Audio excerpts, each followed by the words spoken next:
Hello बच्चों, good afternoon. कैसे हो आप लोग? अच्छे हो, जानता हूँ मैं। आप लोग अच्छे हो और अच्छे भी रहोगे। ठीक है। हाँ, तो कैसी चल रही है प्रिपरेशन आपकी? पढ़ाई अच्छी चल रही है? एकदम अच्छे से चलना चाहिए, चाहे कोई भी कंडीशन हो, लॉकडाउन हो, वॉटेवर भी कंडीशन, कोरोना कितना भी परेशान कर रहा हो, कोरोना तभी परेशान करेगा जब हम यहाँ से बाहर निकलेंगे। जब हम घर रह के अच्छे तरीके से पढ़ाई कर सकते हैं, तो फिर क्यों जाना बाहर? हम जब घर में रह के सब कुछ कर सकते हैं, तो हमें बाहर जाने की जरूरत ही क्या है? हम खुद को बचाएंगे, अपनी फैमिली को बचाएंगे, ना किसी से मिलो, ना कुछ। ठीक, जानता हूँ डिफिकल्ट कंडीशन है, बट बचने का यही एक तरीका भी है, और कोई तरीका भी नहीं है। और ये तो और अच्छी बात है कि आप घर में बैठ के सब कुछ एंजॉय कर रहे हो, सब कुछ पढ़ाई कर रहे हो, सब कुछ अच्छे तरीके से आपको उपलब्ध हो रहा है। हम भी आपका ऑनलाइन क्लासेस यहाँ पे ले ही रहे हैं, तो आपको कोई प्रॉब्लम है नहीं। ठीक है, समझ में आ गया बेटा? तो चलो स्टार्ट करते हैं। आज हमारा 11 का सेक्शन है। ठीक है ना, आज हमारा 11 का सेशन है, सॉरी सेक्शन नहीं, सेशन है। कॉलिजन को कंटिन्यू करते हैं। तो आज हम कॉलिजन टॉपिक में बहुत अच्छे तरीके से अ, थोड़े से जेई एडवांस लेवल के क्वेश्चंस को करेंगे, क्योंकि जेई मेंस लेवल के टॉपिक को ऑलरेडी हमने पिछली क्लास में कवर किया था। नीट लेवल के टॉपिक को ऑलरेडी पिछले 2 क्लासेस में हमने कवर कर लिया है। ठीक है, लेकिन जो बच्चे, ऐसा नहीं है कि नीट और जेई की प्रिपरेशन, सॉरी जो नीट की प्रिपरेशन कर रहे हैं उनके लिए ये क्लास इंपॉर्टेंट नहीं है। बेटा, अगर आपका स्टैंडर्ड हमेशा ऊंचा रहेगा, तो आप अपने से नीचे वाले चीजों को आसानी से कैप्चर कर पाएंगे। ठीक है, अगर जैसे मान लो कि अगर आपको 90% मार्क्स चाहिए, तो आपको एक टॉपर की तरह बिहेव करना होगा, आपको एक टॉपर की तरह प्रिपरेशन करनी होगी। ठीक, अगर जेई एडवांस में सिलेक्शन चाहिए, तो आपको उससे ऊपर के लेवल पे जाके थोड़ी प्रिपरेशन करनी पड़ेगी। अगर आपको जेई मेंस चाहिए, तो जेई एडवांस पे प्रिपरेशन करनी पड़ेगी। और अगर आपको नीट चाहिए, तो एटलीस्ट जेई मेंस तक तो आपको प्रिपरेशन करनी ही चाहिए। तो आज का जो सेशन होगा हमारा, वो कंप्लीटली थोड़े अच्छे क्वेश्चन पे होगा। 5-7 क्वेश्चन आज मैं डिस्कस करूंगा, ज्यादा नहीं करूंगा। उन्हीं क्वेश्चन से ऑलमोस्ट जितने भी कॉलेजन के क्वेश्चन हैं आने वाले टाइम में, जितने भी होंगे ना, वो सारे आपसे सॉल्व हो जाएंगे। आज के सेशन के बाद आप कोई सा भी बुक उठा लो, कहीं से भी उठा लो, हर एक क्वेश्चन अटेम्प्ट कर सकते हो। ठीक है बेटा, तो let's start our topic collision. Collision का ये हमारा थर्ड सेशन है, क्योंकि ये टॉपिक बहुत इंपॉर्टेंट है, इसलिए मैंने इसके ऊपर 3 सेशन भी लिया हुआ है। ठीक है बेटा, समझ में आ गई बात? चलो स्टार्ट करके। तो सबसे पहले पिछली क्लासेस में हमने कुछ क्वेश्चंस वगैरह देखा था। ठीक, ऑब्लिक कॉलिजन्स के बारे में भी देखा था कि ऑब्लिक कॉलिजन्स में किस तरीके से हम लोग मोमेंटम कंजर्वेशन अप्लाई करते हैं, लाइन ऑफ इम्पैक्ट क्या होता है, इलास्टिक कॉलिजन क्या होता है, इनइलास्टिक कॉलिजन क्या होता है, परफेक्टली इनइलास्टिक कॉलिजन क्या होता है। इन सारे टर्म्स के बारे में हम ऑलरेडी अच्छे तरीके से जान चुके हैं। ठीक है, कुछ एक और इम्पोर्टेंट सेक्शन। ठीक, हमेशा ध्यान रखना कि इलास्टिक कॉलिजन जो होता है, हालांकि ये चीज बहुत आसानी से निकाली जा सकती है, कि ऐसा कोई बहुत इशू नहीं है, बट इलास्टिक कॉलिजन में कुछ चीजें ध्यान में रखना। अगर दो बॉडीज आपस में कोलाइड करें, ठीक है, और एक बॉडी बहुत ज्यादा हेवियर हो as compare to another one, ठीक है, मतलब उसको होता क्या है कि जो लाइटर वन है, जो छोटी वाली पार्टिकल जो है, वो अपने उसकी जो वेलोसिटी है वो रिवर्स हो जाती है। बड़े वाले पार्टिकल के वेलोसिटी के ऊपर कोई फर्क नहीं पड़ता है। ठीक है, समझ में आ गई बात या नहीं आया समझ में? आया। मैंने कहा कि अगर एक छोटा पार्टिकल है और एक बहुत बड़ा पार्टिकल है, दोनों आपस में कोलाइड हुए, तो जो छोटे पार्टिकल की वेलोसिटी एग्जैक्टली रिवर्स हो जाएगी। ठीक, लेकिन बड़े पार्टिकल के वेलोसिटी पे कोई फर्क नहीं पड़ेगा। ठीक, जैसे वॉल का केस ले लो। अगर वॉल है, वॉल की वेलोसिटी 0 है ना, और अगर आपको उसको बॉल को हिट करते हो, तो क्या वॉल मूव कर जाता है? नहीं। अगर कोलिजन इलास्टिक है, तो बॉल एग्जैक्टली सेम वेलोसिटी से रिटर्न बैक होती है। होती है ना, ऐसा देखा है आपने? क्लियर? तो यही बात मैंने कहा, क्योंकि बॉल के कंपेयर में बॉल की वेग जो है वो काफी ज्यादा है, तो बॉल अपनी जगह पे मेंटेन रहेगा, पार्टिकल जो है एग्जैक्टली सेम स्पीड से रिफ्लेक्ट हो जाती है। But this one is the case, exactly same speed से रिफ्लेक्ट होने का केस सिर्फ यही है कि कोलिजन इलास्टिक होना चाहिए। बात समझ में आ गई? ठीक, दूसरा इंपॉर्टेंट बात, अगर दो सिमिलर मासेज, दोनों की मासेज सेम हो, सेम साइज, सब कुछ सेम हो, अगर वो आपस में कोलाइड करे और कोलिजन इलास्टिक हो, तो एक्सचेंज गियर वेलोसिटी, मतलब दूसरे वाले की वेलोसिटी पहले वाले को मिल जाएगी, पहले वाले की वेलोसिटी दूसरे वाले को मिल जाएगी। ठीक है ना, ये सब कुछ 11th क्लास में आपने बकायदा इलास्टिक कोलिजन जो निकाला होगा, उसमें आपने पढ़ा भी होगा, समझ में आ गई बात, कि ये exchange their velocities if the masses of the bodies are same and the collision is elastic. समझ, एक्सचेंज होने का मतलब, मैं बार बार वेलोसिटी बोल रहा हूँ बेटा, स्पीड नहीं बोल रहा मैं। वेलोसिटी का मतलब होता है magnitude as well as direction. ठीक, स्पीड को इंटरचेंज होंगे ही होंगे, डायरेक्शन भी इंटरचेंज हो जाएगा। मतलब एक बॉडी मान लो कि ये है, एक ये दोनों इधर से आकर भिड़े, ठीक, तो कोलिजन के बाद इसकी स्पीड इसे मिल जाएगी और किधर की इसकी वेलोसिटी इस डायरेक्शन में किया भी इधर की तरफ मूव करेगा, और इसकी वेलोसिटी इसे मिल जाएगी, मतलब इसकी स्पीड इसे मिल गई और डायरेक्शन भी इधर की तरफ हो गया। समझ में आ गया बात? तो इन बातों का जरा सा ध्यान रखना है, ख्याल रखना है आपको, ठीक है। तो क्या क्या special cases of elastic collision, ठीक। क्या क्या सीखा आपने? मैंने बताया कि सबसे पहला केस कि अगर दो बॉडीज सिमिलर मासेस के हैं और कोलिजन इलास्टिक है तो exchange their velocities in head on collision, ठीक। दूसरा इंपॉर्टेंट पॉइंट, अगर इलास्टिक कोलिजन है और एक मास काफी हेवियर है एज कंपेयर टू अदर, तो जो लाइटर मास है वो अपने वेलोसिटी को रिवर्स कर लेता है, मतलब मैग्नीट्यूड को सेम रखते हुए वेलोसिटी मतलब डायरेक्शन रिवर्स हो जाती है। जो हेवियर ऑब्जेक्ट है उसके वेलोसिटी पे कोई फर्क नहीं पड़ता, ठीक है बेटा। ये स्पेशल केसेस हैं, बहुत यूज किए जाते हैं कॉम्पिटिशन में, इनको बहुत अच्छे तरीके से ध्यान में रखना, ठीक है। समझ में आ गई बात? क्लियर है? आगे चलते हैं। कोई बात नहीं है, अगर एक ऑब्जेक्ट की वेलोसिटी 0 है, जैसे मान लो ऐसा कुछ केस हो गया कि ये दो ऑब्जेक्ट ये आपस में कोलाइड कर रहा है और ये रेस्ट पे, ठीक, और ये v वेलोसिटी से आया, दोनों की मासेस सेम है, ठीक है, कोलिजन इलास्टिक है, तो इसकी वेलोसिटी इसको मिल जाएगी और इसकी इसको मिल जाएगी, मतलब ये ऑब्जेक्ट यहाँ रेस्ट पे आ जाएगा, ये जो पहला पार्टिकल था ये दूसरा जो था पहला रेस्ट पे आ जाएगा और दूसरे पार्टिकल को एग्जैक्टली सेम वेलोसिटी मिल जाएगी सेम डायरेक्शन में। बात समझ में आ गई? क्लियर है ना? That is the case of elastic collision. Clear है? ठीक, आगे चलते हैं। अब इसके ऊपर कुछ अच्छे क्वेश्चन सवाल करते हैं थोड़े से इन इलास्टिक कोलिजन वगैरह को कंसिडर करके, ठीक। अब जैसे देखो, एक केस बहुत बार ऐसे पूछा जाता है कि एक ऑब्जेक्ट है, चलो स्टार्ट करते हैं बढ़िया सवाल से, कि एक ऑब्जेक्ट यहाँ पे मास लेक कंसिडर एम है, रेस्ट से इसको छोड़ दिया और ये जो है एच नॉट हाइट से छोड़ा गया, ठीक। तो काइनेमेटिक्स में तुम लोगों ने पढ़ा होगा, काइनेमेटिक्स में क्या पढ़ा है कि जब एच नॉट हाइट नीचे कवर किया, मैंने पढ़ाया हुआ है सब कुछ, तो इसकी वेलोसिटी जस्ट बिफोर हिटिंग कितनी हो जाएगी, ठीक, कुछ वी नॉट, उसकी वैल्यू कितनी हो जाएगी √2g, और जिस हाइट से आया है वो आगे नहीं, आगे तो काइनेमेटिकल इक्वेशन लिख दो, इसमें कौन सी बड़ी बात है। एच नॉट हाइट ट्रेवल कर रहा है, इनिशियल वेलोसिटी 0 है, फाइनल निकाल ली, एक्सीलरेशन ड्यू टू ग्रेविटी 0 है, सॉरी स्मॉल g है, डाउनवर्ड डायरेक्शन में, तो क्या लिखेंगे v square equal to u square plus 2as, तो u तो 0 हो गया, ठीक, 2a कितना है g, s कितना है h, तो आ गया ना v square equal to 2gh आ गया, तो v इक्वल टू √2gh हो गया, इसमें कौन सी बड़ी बात, ठीक है बेटा, समझ में आ गया।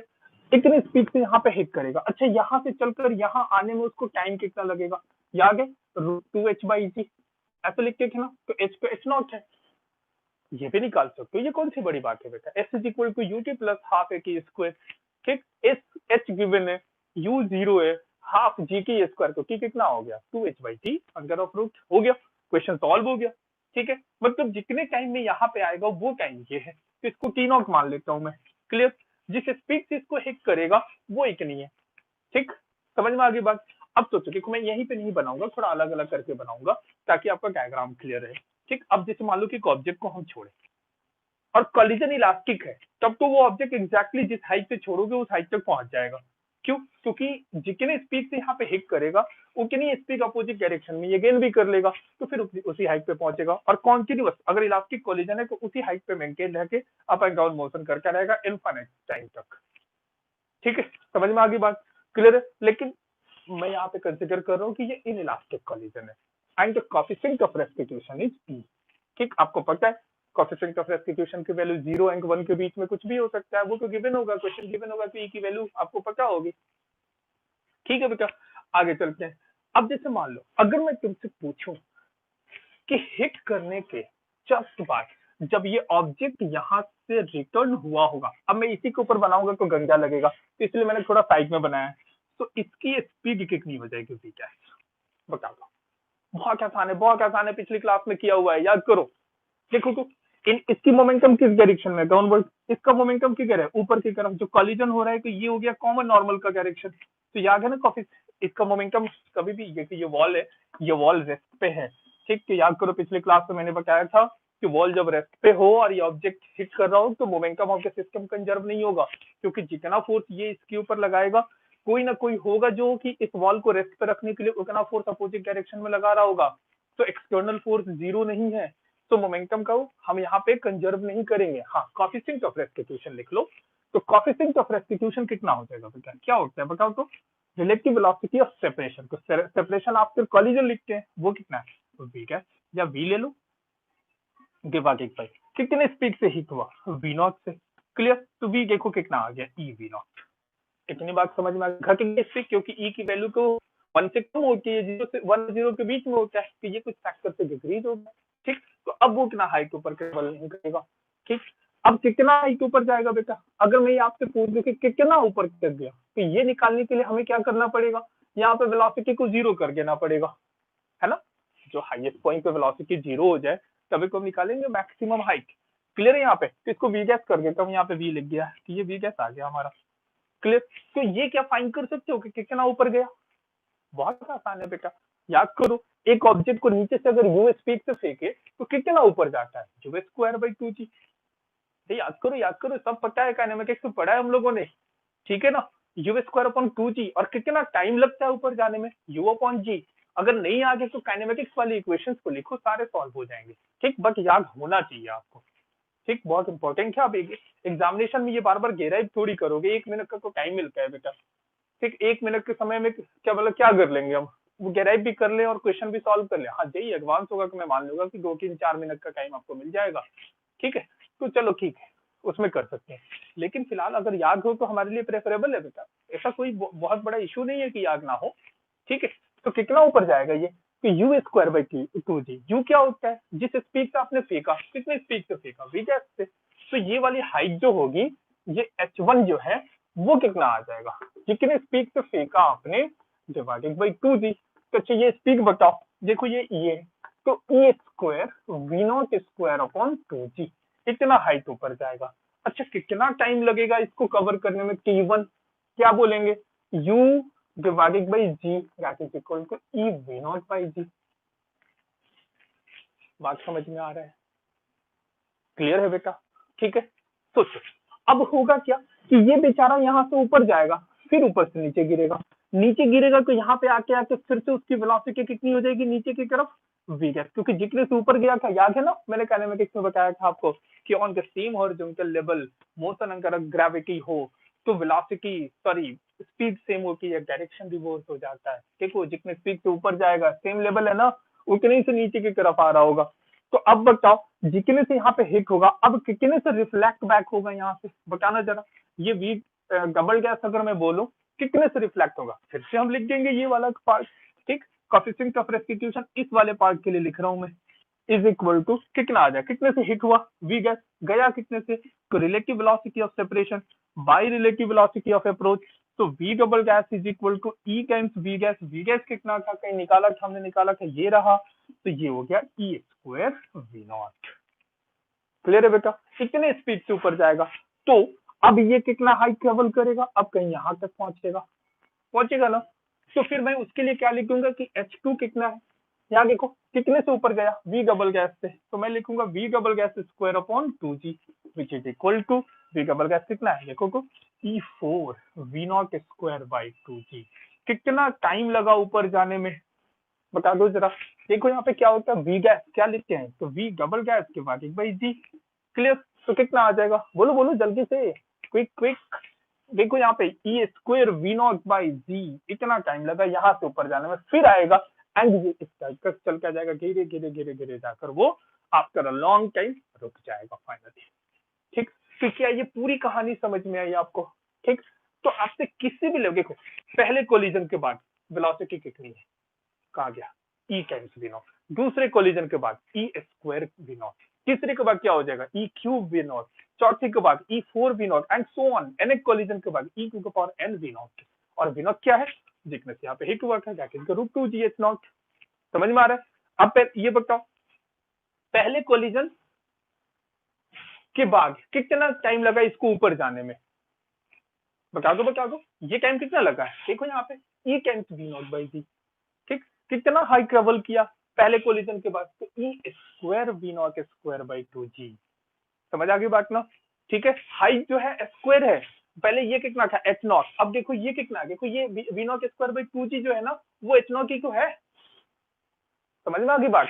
क्लियर है? तो ये कितना हो जाएगा e²h0, ये कितना हो जाएगा e⁴h0।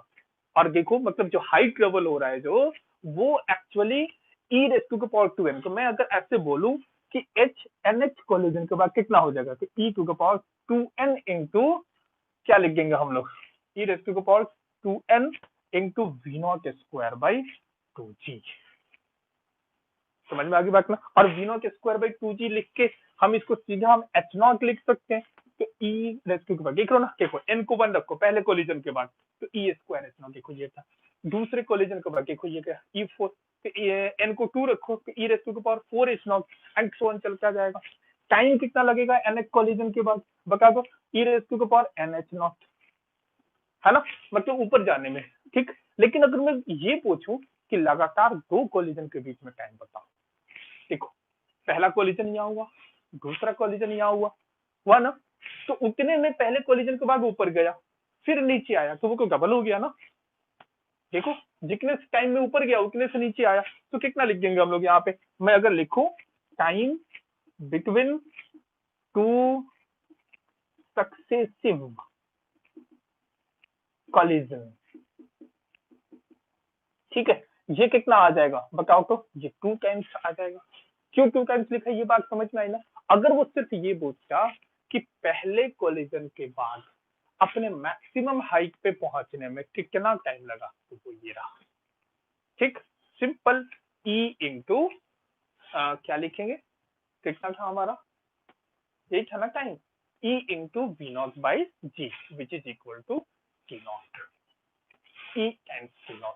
जितने देर में यहाँ से यहाँ तक आएगा उसका ई टाइम्स यहाँ से यहाँ जाने में लगेगा, फिर यहाँ से यहाँ जाने में e² t0, लेकिन यहाँ से यहाँ जाने में और ऊपर नीचे आने में अगले कोलिजन में, 2 लगातार कोलिजन में, पैकेट तो 2 टाइम्स ई टाइम्स e0 t0। समझ में आगे बात? क्लियर है? क्लियर है? यहाँ पे कोलिजन चल रहा है बेटा, जय किशोर।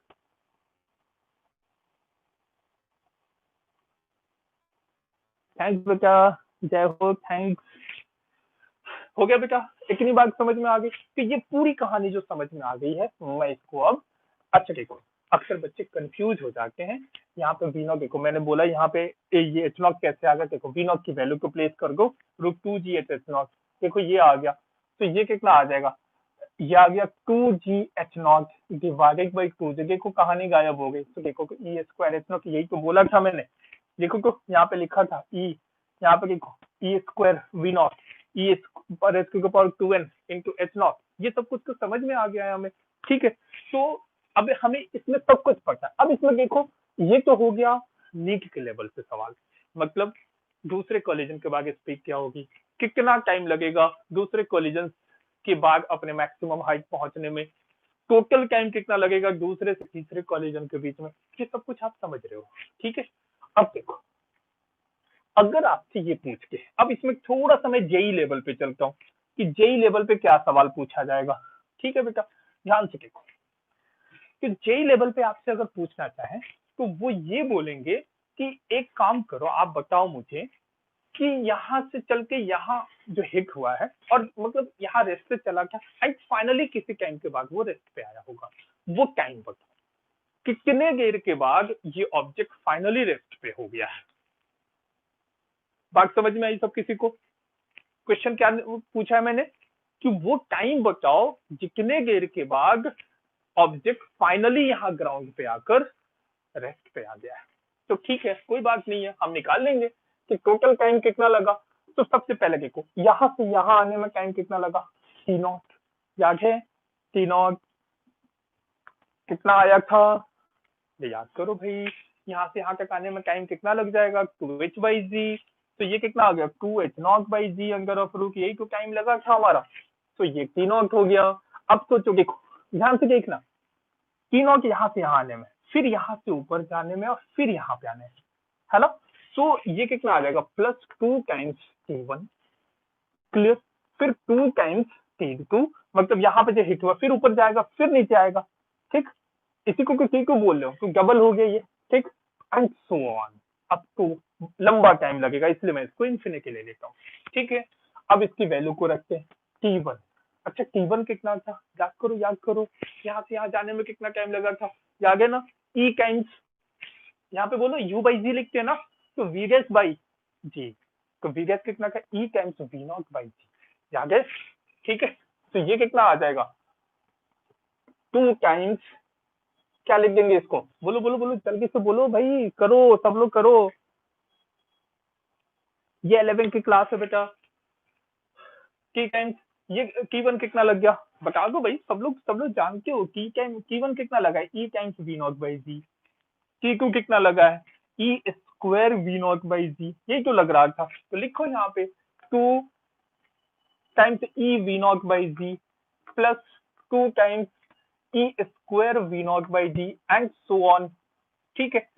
तीनों को अलग रखो, यहाँ से कुछ कॉमन है तो हाँ है भाई, e v0/g कॉमन कर लिया, तो यहाँ बच गया 1 प्लस यहाँ रह गया e रह गया, इसके बाद e स्क्वायर होगा, फिर e क्यूब होगा and so on up to infinity. आप लोगों ने पढ़ा होगा प्रोग्रेशन नाम का चीज, ये कौन सा है बेटा बताओ तो, ये तो जीपी है। जीपी के इनफाइनाइट टर्म्स का सम क्या होता है, a divided by 1 minus r, जब r की वैल्यू 1 से छोटी हो। तो e है ना, देखो कि यहाँ पे कॉमन रेशियो क्या है, e डिवाइडेड बाय 1, e हो गया, e square divided by e, e हो गया, तो common ratio is e which is always less than 1, आपको पता है ये बात।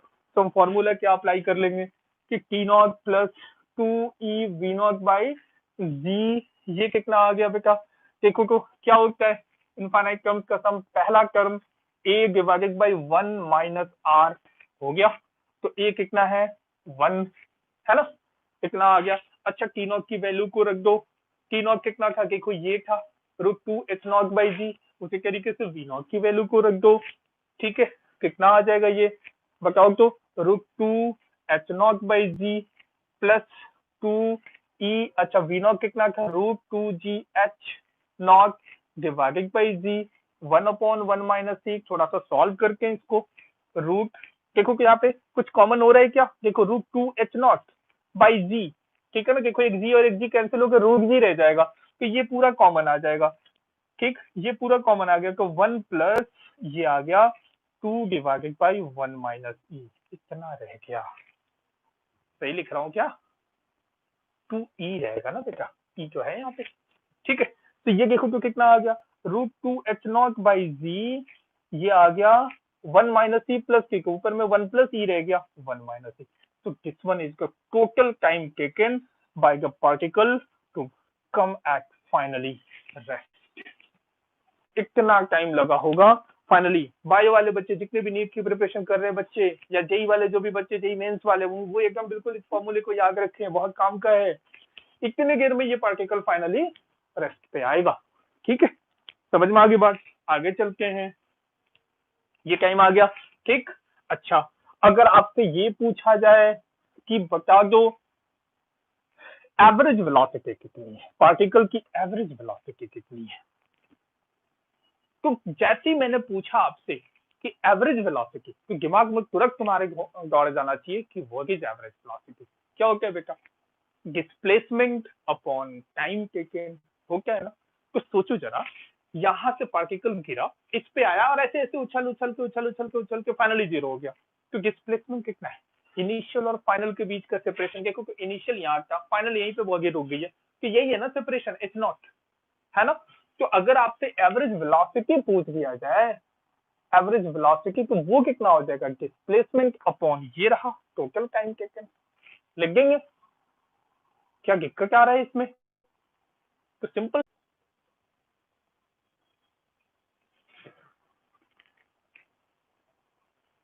हो गया बेटा, समझ में आ गया, क्लियर है यहाँ पे, मतलब अब हमने क्या क्या सीख लिया है, अब यहाँ पे देखो क्या क्या सीख लिया है कि पूरा ओवरऑल पार्टिकल रेस्ट से छोड़ा हमने, हिट हुआ, फाइनली जाकर कुछ बहुत देर के बाद रुका, तो टोटल टाइम कितना लगा वो निकाल लिया।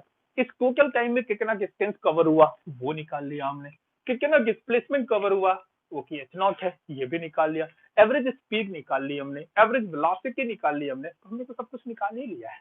ठीक, एक बस टर्म इसमें रह रहा है, ठीक, वो क्या है कि how much average force is exerted by this surface पे को कॉन्टिन्यूअस टकरा रहा है ना वो, तो भाई उसके ऊपर फोर्स तो लगा होगा, तो बहुत बार टकराया, बहुत बार कोलिजन हुआ है, तो उसमें बताना है आपको कि कितना एवरेज फोर्स लगा, तो दिमाग लगाओ, एवरेज फोर्स निकालना है अपने को, तो क्या आना चाहिए, अगर हम ये फाइंड कर ले कि total change in linear momentum कितना है, divided by the time taken is the force, इसी को बोलते हैं ना second law, Newton second law of motion, याद करो। ठीक है, तो इसकी कोशिश करते हैं हम लोग। ठीक है, अब देखो, जैसे मान लो तो हमें क्या निकालना है, जैसे एक ऑब्जेक्ट देखो यहाँ पे, ये बिना हिट करने से पहले इसकी स्पीड v नॉट थी, ठीक, हिट करने के बाद इसकी स्पीड कितनी हो गई है, e टाइम्स v नॉट। ठीक है बेटा, इतनी बात समझ में आ गई है, ध्यान से देखो मैंने क्या लिखा कि पहले कोलिजन के बाद चेंज इन लीनियर मोमेंटम कितना है, तो ये कितना है, क्लियर है यहाँ पे, देख लो ना, पहले change in linear momentum, final linear momentum मैंने अपवर्ड को प्लस माना हुआ है, तो डाउनवर्ड क्या हो गया नेगेटिव, तो फाइनल मोमेंटम माइनस इनिशियल, देखो नीचे की तरफ है तो इसलिए माइनस लिखा, तो ये देखो ये प्लस आ गया, तो ये हो गया पहला, मतलब पहले कोलिजन के बाद चेंज इन लीनियर मोमेंटम। बिल्कुल उसी तरीके से दूसरी कोलिजन के बाद कितना आ जाएगा बेटा, देखो यहाँ पे दूसरे कोलिजन में कितने स्पीड से हिट कर रहा था, ई टाइम्स वी नॉट, और गया कितने से, ई स्क्वायर वी नॉट, तो फाइनल मोमेंटम ये रहा, इनिशियल मोमेंटम नेगेटिव के साथ आएगा, फिर से ऐड हो जाएगा एंड सो ऑन, तो सबको मैंने ऐड कर दिया, तो ये आ गया total change in linear momentum. बात समझ में आ गई है, क्लियर है बिल्कुल, तो total change in linear momentum आ गया, तो एवरेज फोर्स कितना आ जाएगा बताओ, तो total change in linear momentum by जो टाइम लगा था, याद करो टाइम निकाला था हमने, निकाला था ना पहले केस में, दोनों को डिवाइड कर देना, डिवाइड करके देखना बड़ा सुंदर सा एक इक्वेशन आ जाएगा, सिर्फ mg सॉल्व करो, देखो क्या किया आया, प्लेस करो प्लेस करो, देखो उसमें जैसे प्लेस करोगे वी नॉट की वैल्यू को √2gh रखना, वहां पे कितना आएगा √2h/g 1 plus e divided by 1 minus e, वो तो गायब हो गया, कैंसिल हो गया। ठीक है, तो m √2gh divided by √2h/g, समझ में आ गई बात, h गायब हो गया, g इंटू जी स्क्वायर हो गया रूट के अंदर, तो g बाहर आ गया, तो ये mg रह गया। ठीक, इतना फोर्स टोटल लगा होगा, और देखो ये फोर्स पॉजिटिव है, इसका मतलब ये फोर्स जो होगा वो अपवर्ड डायरेक्शन में लगा होगा, होना भी चाहिए। सरफेस जो नॉर्थ, इसके ऊपर फोर्स जो अप्लाई, ये उसके ऊपर कितना लगा रहा होगा, mg के बराबर का, ठीक, उतना ही फोर्स उसके ऊपर भी लगना चाहिए था अपवर्ड डायरेक्शन में। क्लियर है बेटा, तो ये सबसे बढ़िया सवाल हो गया इस पूरे के ऊपर। ठीक है ना, ये पूरी कहानी समझ में आ गई है बेटा, ठीक है ना। एक और सवाल इसके ऊपर बढ़िया करते हैं, एकदम मस्त वाला सवाल।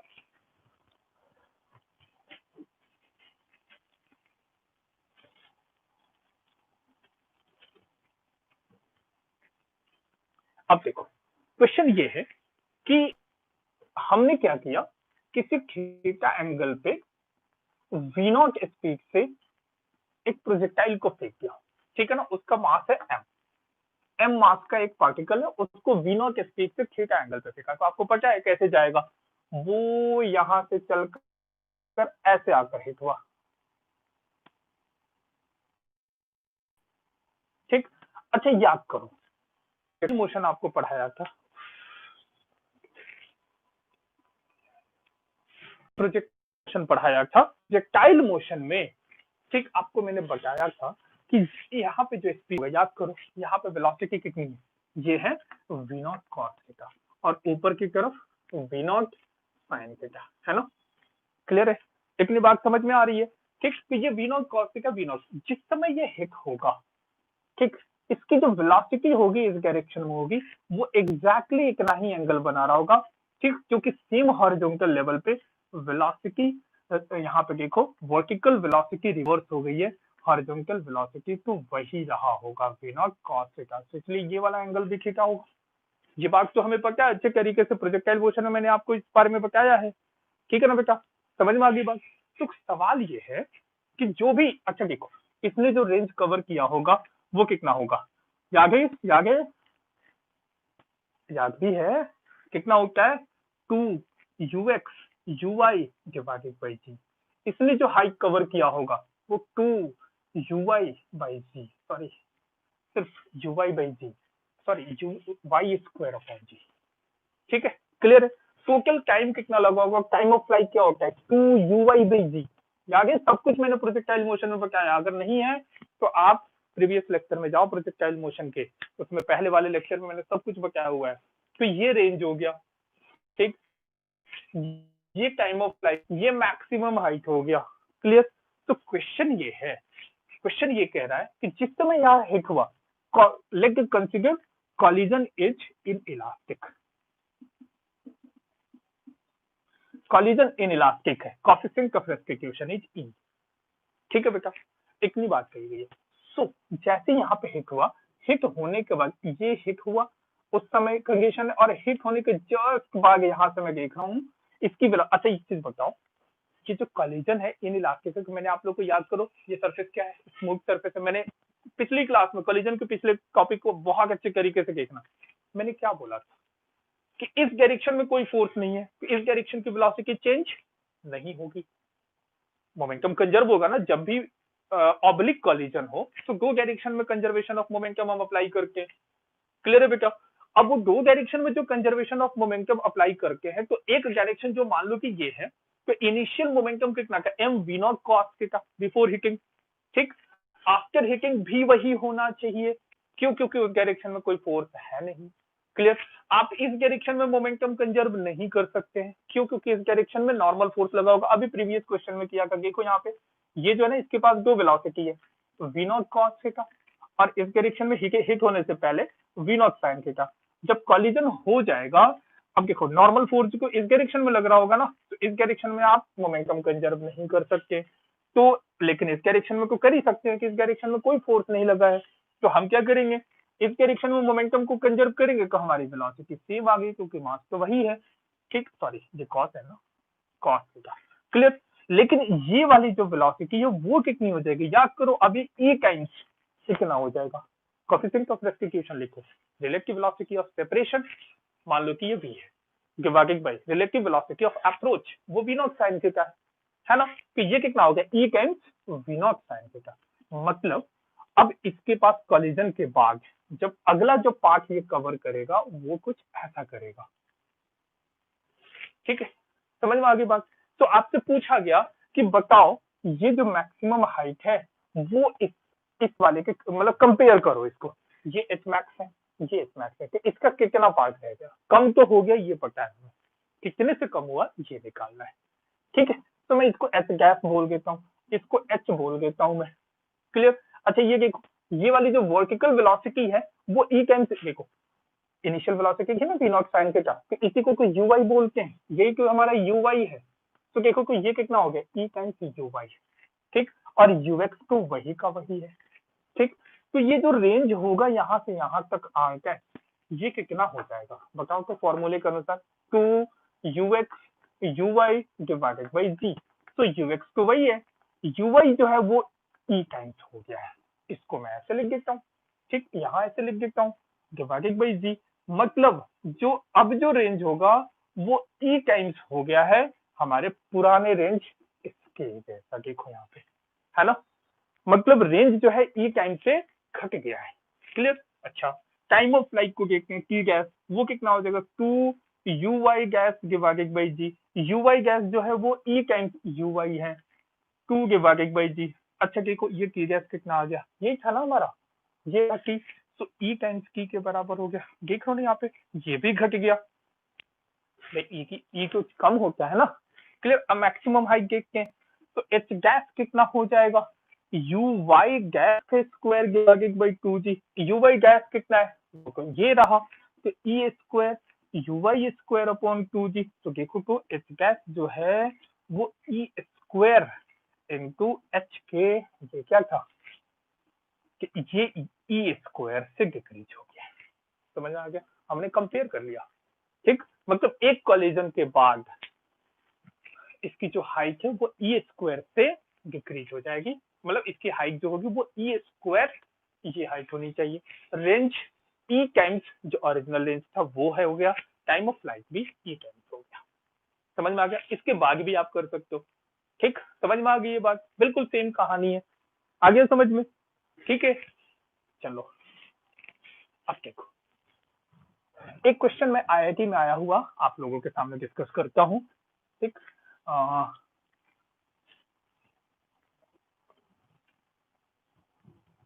क्वेश्चन ये था कि एक इंक्लाइंड प्लेन ऐसा है जो कि यहाँ पे ये वाला एंगल जो है ना 60 गिवन था, मतलब इसको मैंने एक्सटेंड कर दिया कि ये एंगल 60, और अचानक से यहाँ पे इंक्लाइन जो है वो एंगल को चेंज करके 30 हो जाते हैं यहाँ पे, ऐसा कुछ क्वेश्चन ऐसा है। ठीक है, ये वाली हाइट अपनी जो भी है, ये वाली डिस्टेंस गिवन थी √3 मीटर, और ये वाली डिस्टेंस गिवन थी 3√3 मीटर। ये क्वेश्चन पूछा गया था आईआईटी में।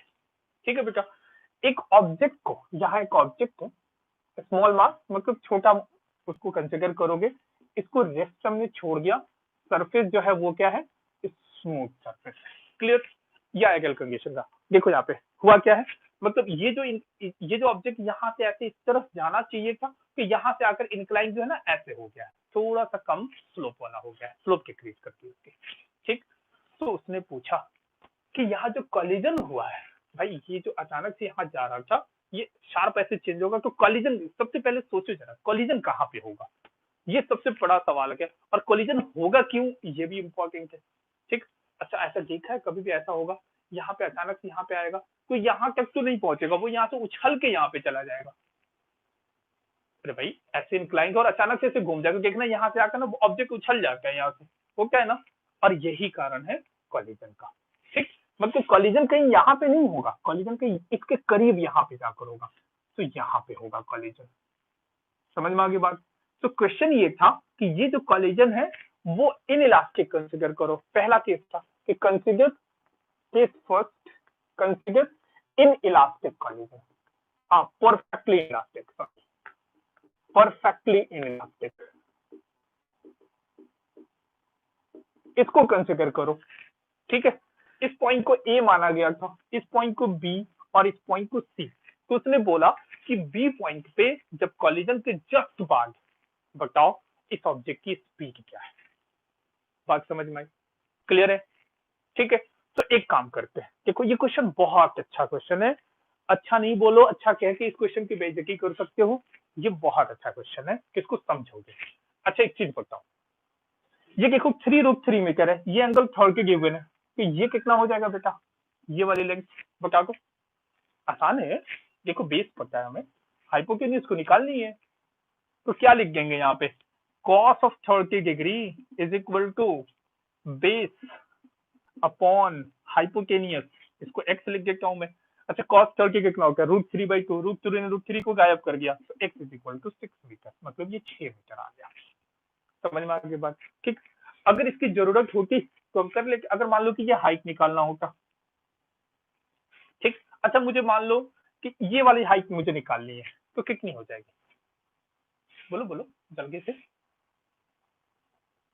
अरे यार क्या कर रहा है, दुखी कर रहा है, जल्दी से बताओ, साइन लगा दो ना, sine 30, sine 30 is equal to perpendicular, perpendicular कितना है, ये रहा, मान लो एच है, तो एच अपॉन क्या लिखते हैं हाइपोटेनियस, 6 आ गया, तो एच कितना हो गया, 6 इंटू साइन 30 हाफ, 3 मीटर, तो ये 3 मीटर का हो गया, 3 मीटर हाइट हो गई हमारी। क्लियर, अच्छा उसी तरीके से क्या यहाँ फाइंड कर सकते थे, ये वाली हाइट बता दो मुझे, देखो ये एंगल 60 है, ये कितना है √3 है, तो ये निकालना है, तो tan अप्लाई कर लो, तो tan 60 is equal to perpendicular ये वाले गैस गैस मान लो, एच गैस डिवाइडेड बाई बेस कितना है √3, tan 60 कितना होता है √3, तो एच गैस कितना आ गया √3 इंटू 3 मीटर, तो ये हो गया 3 मीटर। ठीक, समझ में आ गया। पहले तो ये हमने कैलकुलेट कर लिया, क्यों किया कैलकुलेट, ये ऑब्जेक्ट अब यहाँ से यहाँ पहुंचेगा तो उसकी स्पीड कितनी हो जाएगी, √2gh। आ गए स्मूथ सरफेस, याद करो मैंने क्या बताया था कि अगर सरफेस स्मूथ है तो इस ऑब्जेक्ट को रेस्ट से छोड़ो या यहीं से सेम मास के एक ऑब्जेक्ट को यहाँ से छोड़ दो, तो जितना दोनों वर्टिकल डिस्टेंस कवर करेंगे दोनों की स्पीड सेम होगी। अगर नहीं समझ में आ रहा तो एनर्जी कंजर्वेशन अप्लाई कर लो। देखो नॉर्मल फोर्स कोई वर्क कर नहीं रहा होगा, फ्रिक्शन यहाँ पे है नहीं, ग्रेविटेशनल फोर्स ने वर्क किया है, यहाँ पे पोटेंशियल एनर्जी को 0 माना, यहाँ पोटेंशियल एनर्जी -mgh हो गई। क्लियर? यहाँ काइनेटिक एनर्जी 0 है, यहाँ काइनेटिक एनर्जी कितनी होगी, हाफ एम वी स्क्वायर, तो half m v square equal to mgh, तो v इक्वल टू √2gh हो गया क्वेश्चन सॉल्व। देखो मैंने तो जुबानी बता दिया, आप कॉपी पे कर लो, ठीक, कोई दिक्कत नहीं है, ठीक है, समझ में आ गई बात।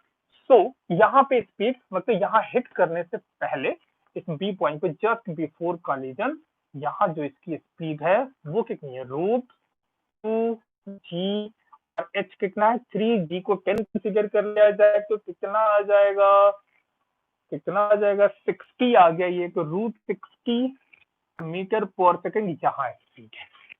ठीक है बेटा, समझ में आ गया। अब देखो कॉलिजन इसने क्या बोला, परफेक्टली इन इलास्टिक, इसका मतलब कि ये तो इसके साथ ऐसे मतलब ये उछलेगा नहीं ऊपर की तरफ, समझ में आ गई बात। क्लियर? मतलब इस डायरेक्शन में वेलोसिटी क्या हो जानी चाहिए, 0। जो वेलोसिटी इस डायरेक्शन में मिल जाएगा इसको, तो इस डायरेक्शन में मान लो कि वेलोसिटी v है, वर्टिकल डायरेक्शन में कोई वेलोसिटी नहीं होनी चाहिए। भाई परफेक्टली इलास्टिक है, उछलेगा तो है नहीं, वो तो इसके साथ चिपक गया, मतलब इस डायरेक्शन में कोई भी वेलोसिटी नहीं होना चाहिए। ठीक, तो अब सोचो जरा, अच्छा देखो ये एंगल 6 की है, ये एंगल 3 की है, ये कितना आ गया बता दो जल्दी से। अरे यार इतना टाइम लगाएगा सब,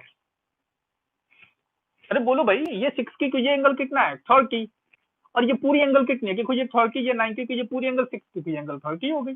अच्छा देखो यहाँ पे वेलोसिटी का डायरेक्शन किधर है, मैं दूसरा कलर यूज करता हूँ, यहाँ देखो ये वाली जो वेलोसिटी है वो इस डायरेक्शन में है ना, वो इस डायरेक्शन में वेलोसिटी है, वो कितना है v, इसको v मान लेते हैं v। तो जो वेलोसिटी इसने रिटर्न किया होगा इसको v डैश मान लेते हैं, तो ये v का ही को कंपोनेंट होगा क्या, equal to v cos 30 degree. ये तो लिखोगे, अरे परपेंडिकुलर डायरेक्शन में तो 0 हो गया, मतलब इस v के दो कंपोनेंट होंगे, एक इस डायरेक्शन में v cos 30 और एक परपेंडिकुलर v sin 30, तो v sin 30 तो गायब हो गया क्योंकि परफेक्टली इनइलास्टिक कॉलिजन है, तो ये कितना रह गया v cos 30। बात समझ में आ गई। तो अब v का फाइनल वेलोसिटी कितनी हो गई, तो v डैश कितना आ गया इसका, v cos 30, v कितना था √60, cos 30 कितना होता है √3/2, कितना आ गया 90, √90 डिवाइडेड बाई 4, सॉल्व कर लेना यार, ठीक है, क्लियर है बेटा, इतनी बात समझ में आ गई है, ठीक। अच्छा क्वेश्चन में आंसर में जो है ना इसी के फॉर्म में गिवन था कि कितना आ जाएगा, कुछ बता दो, कर लो यहाँ पे सॉल्व।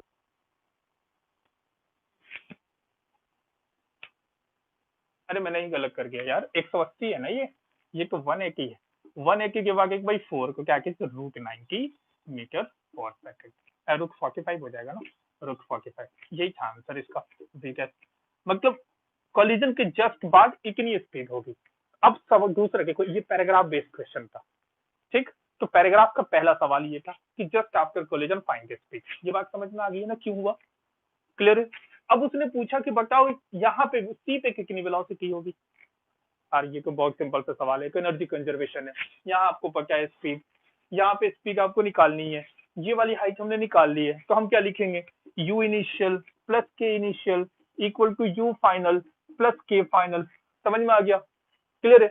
u इनिशियल मान लो कि यहीं पे 0 है, ये 0 लिख लिया मैंने, के इनिशियल वहां पे कितना है हाफ m, ये रहा वेलोसिटी, तो 45 आ जाएगा, √45 का स्क्वायर, ठीक है, इक्वल टू u फाइनल कितना आ जाएगा, बोलो जल्दी से, यहाँ पे आ गया कितना हाइट नीचे आया 3 मीटर, तो -mg/h, ठीक, काइनेटिक एनर्जी लिख दो उस पे, half m v square, v हमें कैलकुलेट करना कि इक्वेशन को यूज करके वेलोसिटी आ जाएगी, हो गया क्वेश्चन सॉल्व, दूसरा पार्ट भी हो गया। अब तीसरा पार्ट उसने ये बोला कि अगर ये कोलिजन परफेक्टली इनइलास्टिक नहीं हो के इलास्टिक होता तो ये परपेंडिकुलर वेलोसिटी बता दो, क्या बहुत डिफिकल्ट था, बताओ तो। अगर कोलिजन इलास्टिक है, और आपको याद है अभी मैंने जस्ट आज के क्लास स्टार्ट होने से जस्ट पहले मैंने बताया कि किसी वॉल से जब कोई भी ऑब्जेक्ट हिट करता है तो उसकी वेलोसिटी एग्जैक्टली रिवर्स हो जाती है, ठीक, परपेंडिकुलर डायरेक्शन में। तो जितने थे ये कितना था बताओ, तो v साइन छोड़ के था ना, कॉस छोड़ के इधर, तो v साइन छोड़ के देखो इसका परपेंडिकुलर डायरेक्शन में, ये क्या देखना v साइन 30, तो एग्जैक्टली आफ्टर कोलिजन ये वाली वेलोसिटी उसको मिल जाएगी v साइन 30। तो यही तो पूछा गया था। देखो कितना कॉन्सेप्चुअल सवाल, कितना बढ़िया सवाल इसने पूछ दिया, ठीक है, यही सवाल है इसका, ठीक। तो चाहिए एडवांस में जिस बच्चे ने इसको किया होगा ना 12 मार्क्स इसके पक्के हो गए, ठीक है। 3 क्वेश्चन 4 मार्क्स के जीते इस पैराग्राफ पे बेस्ड। बहुत सुंदर सवाल, अच्छा सवाल इसके ऊपर, ठीक है बेटा, समझ में आ गया, ठीक है। चलो एक और सवाल ले लेता हूं मैं, एक और बढ़िया सा सवाल ले लेते हैं, उस क्वेश्चन को करके फिर आज की हम क्लास फिनिश कर लेंगे। कोलिजन पे आपने बहुत अच्छे अच्छे सवाल भी कर लिए हैं, सब कुछ अच्छे तरीके से। क्वेश्चन ये है कि एक इंक्लाइंड सरफेस है, ये angle of inclination 60 degree given है, क्लियर है, ठीक। एक ऑब्जेक्ट है यहाँ पे, m मास का ऑब्जेक्ट है, इसको रेस्ट से छोड़ दिया और ये नीचे आकर यहाँ पे आकर इसको हिट करता है, यहाँ पे हिट करता है। ये वाली हाइट कुछ h1 गिवन है, ठीक, और यहाँ से ये वाली जो हाइट है वो h2 गिवन है, ठीक है, समझ में आया। तो देखो होगा क्या, देखो ये फिक्स्ड है, ये मूव नहीं कर रहा, ठीक, सरफेस स्मूथ है, ये क्वेश्चन में गिवन है, ठीक है। अब जैसे ये इसको हिट करेगा, इसको एक वेलोसिटी इस तरफ मिल जाएगी, एक इस डायरेक्शन में मिल जाएगी, जिसकी वजह से ये ऐसे जंप करके कहीं यहाँ गिरेगा। तो आपसे पूछा गया था कि ये वाली लेंथ बता दो कितना दूर जाकर गिरा है। क्वेश्चन समझ में आया। एक इंक्लाइन सरफेस है, H height, h1 height, h1 शायद 1 मीटर गिवन था, ले लेते यार 1 मीटर ले लेते, तो कौन सी बड़ी बात है, ये तो अपने हाथ में है, ये भी 1 मीटर मान लो, ठीक। ये अपनी, ये तो अपनी चॉइस है, अपने खेत की मूली है, जो जी चाहे मान के क्वेश्चन सॉल्व कर देना है, ठीक है, समझ में आ गया, क्लियर। अच्छा तो ये 1 मीटर गिवन है, तो ये वाला कितना आ जाएगा बोलो। देखो ये परपेंडिकुलर गिवन है, हमें बेस निकालना है, तो tan 60 is equal to perpendicular by base, ठीक। तो 1 divided by tan 30 is this one, tan 30 कितना होता है, तो tan 30 बोल रहा हूँ, tan 60 √3, तो 1/√3 मीटर, ये कितना हो गया 1/√3 मीटर, ठीक है। ये को अपने हाथ में यार, ये तुम कर लोगे, इस पे हम टाइम वेस्ट नहीं कर रहे, ठीक। मेन जो पार्ट है जिस, अच्छा पहले ये बताओ कितने स्पीड से इस जस्ट बिफोर कॉलिजन इसकी स्पीड कितनी होगी, याद है √2gh, इसलिए मैंने इसको h1 बोला था। इतने स्पीड से इसको हिट करेगा, ठीक। क्वेश्चन ये गिवन है कि कॉलिजन जो है वो इन इलास्टिक है, ठीक। मतलब देखो इन इलास्टिक और इलास्टिक में बस एक ही फर्क आ जाएगा, कोएफिशिएंट ऑफ रेस्टिट्यूशन ई लिखना होगा और इलास्टिक में कोएफिशिएंट ऑफ रेस्टिट्यूशन को 1 मान लेना होगा, बस बेटा, और कोई फर्क तो है नहीं, ठीक है। बहुत ज्यादा मतलब न्यूमेरिकल फर्क तो बहुत है, न्यूमेरिकल सॉल्व करने के पॉइंट ऑफ व्यू से बोल रहा हूँ, तो कोएफिशिएंट ऑफ रेस्टिट्यूशन इज ई, ठीक है। अब सोचो मैं सब कुछ सारा गेम में यहाँ पे आके दिखता है कि coefficient of restitution is always written along the line of impact.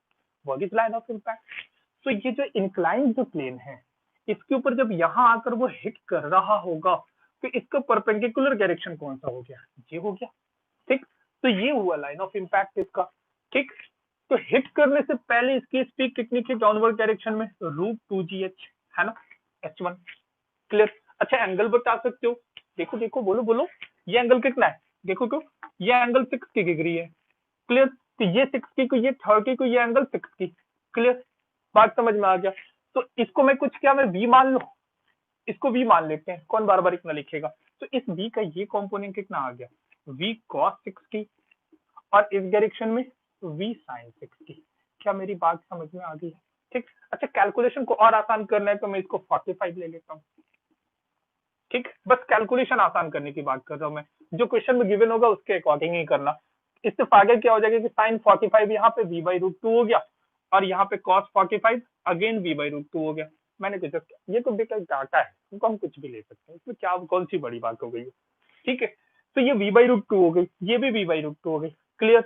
तो हम क्या लिखेंगे यहाँ पे, coefficient of restitution is equal to after collision, ये केस मान, कि कोलिजन के बाद इस ऑब्जेक्ट की जो वेलोसिटी है इस डायरेक्शन में कुछ v गैस मिल गई होगी और इस डायरेक्शन में कुछ चेंज होगा ही नहीं। भाई देखो ये क्या है, कॉमन टेंजेंट का डायरेक्शन है, ये कौन सा हो गया, कॉमन नॉर्मल है। तो आपको पता है कि मोमेंटम चेंज जो है कॉमन नॉर्मल के अलॉन्ग होना है, और ये सरफेस स्मूथ है, mg का इफेक्ट आप इग्नोर कर दोगे। कॉलिजन के दौरान आपको पता है ना कि mg in non impulsive force है, ठीक है, तो जस्ट इग्नोर के इफेक्ट, ठीक। तो दिस वेलोसिटी रिमेंस सेम, तो ये कितना आ जाएगा, तो v/√2, ठीक है। अच्छा ये v गैस कैलकुलेट करना है, तो रिलेटिव वेलोसिटी ऑफ सेपरेशन इस डायरेक्शन में देखो v गैस है ना, और अप्रोच कितना है v/√2, तो देखो v गैस कितना हो गया e टाइम्स v/√2, मतलब ये वाली वेलोसिटी हो गई e टाइम्स v/√2, और v कितना है, ये रहा, याद रखना ये है v हमारा √2gh, क्लियर। अब सवाल देखो यहाँ पे कितना सुंदर सवाल है कि ये वाली हाइट 1 मीटर गिवन है, ठीक। अब देखो ये पार्टिकल कैसे जा रहा है, ऐसे जा रहा है, देखो एक वर्किंग ये वाली वेलोसिटी है, तो हम क्या कर लेंगे, सबसे अच्छा तरीका क्या है कि इसको एक्स और वाई कंपोनेंट में से ब्रेक कर लेंगे। ये रहा हमारा एक्स और वाई कंपोनेंट, फायदा क्या होगा, देखो मतलब ये देखो ये ऐसे उछल के कहीं आ जाकर गिरा है, ठीक। तो हमें ये जरूर पता है, देखो मैंने एक्स और वाई ऐसे क्यों ले लिया, हमने इस डायरेक्शन में क्यों नहीं लिया, कारण है, आप चाहो कि इधर भी ले सकते हो, कोई बड़ा प्रॉब्लम नहीं है। हमें क्या है कि ये वाली हाइट पता है, मतलब वाई डायरेक्शन में चाहे पार्टिकल यहाँ पे हिट करेगा, वाई डायरेक्शन में डिस्प्लेसमेंट तो यही होना है ना, तो हम आसानी से इक्वेशन लिख पाएंगे। बट अब सवाल ये है, अब वाई डायरेक्शन में जैसे ही ये पता चल गया, ठीक, एक्स डायरेक्शन जैसे ही वो टाइम निकालोगे, याद है ना, ये फॉर्मूला अप्लाई कर लेंगे, v y is equal to, अच्छा सॉरी ये अप्लाई करने से बेटर है क्योंकि हमें हाइट गिवन है, तो एस वाई डायरेक्शन में equal to u y t plus half a y t square, ये बात समझ में आ गई। एस वाई कितना है, देखो कि -1 मीटर है, यू वाई ये रहा हमारा यू वाई, क्लियर है, और इस डायरेक्शन में ये रहा यू एक्स, क्लियर। तो u y minus half g t square, यही हो जाएगा ना। इस इक्वेशन को सॉल्व करके हम टाइम निकाल लेंगे, लेकिन उसके लिए पहले यू वाई जानना जरूरी है, बात समझ में आ गई। ये टाइम आ गया तो एक्स डायरेक्शन में इक्वेशन लिख देंगे, तो ये वाली अगर इसको मैं एक्स मान लो कि ये एक्स कितना आ जाएगा इस डायरेक्शन में, यू एक्स मल्टीप्लाई बाई जो ये टाइम आया है, तो ये डिस्टेंस जैसे ही आया, देखो ये एंगल 45 है, ये 1 मीटर है ना, ये वाली 1 मीटर, तो ये भी 1 मीटर आ जाएगा, तो इस पूरे से 1 मीटर को माइनस कर देंगे, ये वाला लेंथ आ जाएगा। समझ में आ गया, ये तो क्लियर हो गया कि हमें निकालना क्या है, ठीक। तो सवाल है अब हमें यूएक्स और यूवाई ही तो लिखना है, तो यूएक्स कितना हो जाएगा, देखो देखो ध्यान से देखो, ये एंगल 45, तो ये एंगल भी 45 है ना, ये एंगल भी 45, तो देखो यूएक्स कितना आ गया, यूएक्स इज इक्वल टू, देखो इसका कंपोनेंट u/√2 cos 45 प्लस इसका component e times v/√2 cos 45, ये हो गया हमारा यूएक्स। अच्छा यूवाई देखो जल्दी से, ये देखो इस डायरेक्शन में कितना है, e टाइम्स v/√2, ये हो गई वेलोसिटी, इसका y कंपोनेंट sin 45, ठीक। अच्छा देखो इसका भी y कंपोनेंट इधर की आया तरफ आएगा ना, तो ये माइनस हो जाएगा, माइनस v/√2 sin 45, देखो यूएक्स यूवाई हो गया, just place the value here and get the answer. है क्वेश्चन बहुत दमदार है, अच्छा सवाल है, क्योंकि एक साथ इसने बढ़िया से तुम्हें पहले तो कॉलिजन चेक कर लिया, फिर उसके बाद प्रोजेक्टाइल मोशन चेक कर लिया, तुमसे ये भी चेक कर लिया उसने कि कैसे वेक्टर्स में कंपोनेंट्स ब्रेक करके एवरीथिंग आपसे चेक कर लिया गया है एक सवाल पे, ठीक। That is one of the beautiful question based on collision, ठीक है बेटा, ये पूरी कहानी हमारे समझ में आ गई है, ठीक है। सो आज का क्लास कंप्लीटली बेस्ड था कॉम्पिटिटिव पॉइंट ऑफ व्यू से, होप आप सबको अच्छा लगा होगा, आपने क्वेश्चन में बहुत कुछ सीखा भी होगा, ठीक। अगले क्लास में नए टॉपिक के साथ मिलेंगे, ओके बेटा, ध्यान रखो, चैनल सब्सक्राइब करो, कमेंट करो, लाइक करो, ठीक, ये हमारे लिए है। Thank you so much, take care, bye bye.